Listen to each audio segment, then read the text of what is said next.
কিসের টপন শুভ, কিসের আইসকে ব্লেড, বাংলাদেশের সেরা রাশার হলাম আমি। তা এই ভিডিওটা দেখলে আপনারা বুঝতে পারবেন। এখানে আমি একটাকে ডাউন করে পরে অস্কার মেরে ম্যাক্স 7-এর জাতা মেরে আরেকটাকে নক করে ফেলি।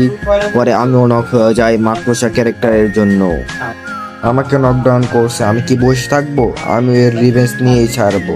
তার জন্য আমার টিমমেটকে বললাম আমাকে রিভাইভ করার জন্য। আমার টিমমেট আমাকে রিভাইভ করে দেয়।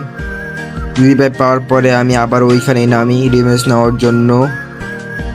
তোমরা দেখতে থাকো আমি রিভেঞ্জটা নিতে পারি কিনা। যদি রিভেঞ্জটা নিতে পারি তাহলে আমি বাংলাদেশের সেরা রাশার।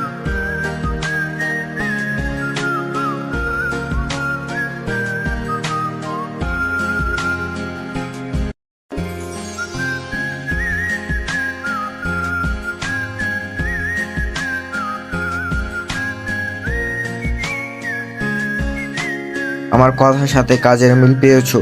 বলছি না কিসের টপ ওয়ান শুভ, কিসের আরএসকে বেলেট, আমি বাংলাদেশের সেরা রাশার। আমার রিভেঞ্জ কমপ্লিট। এখন হতে আমি বাংলাদেশের সেরা রাশার।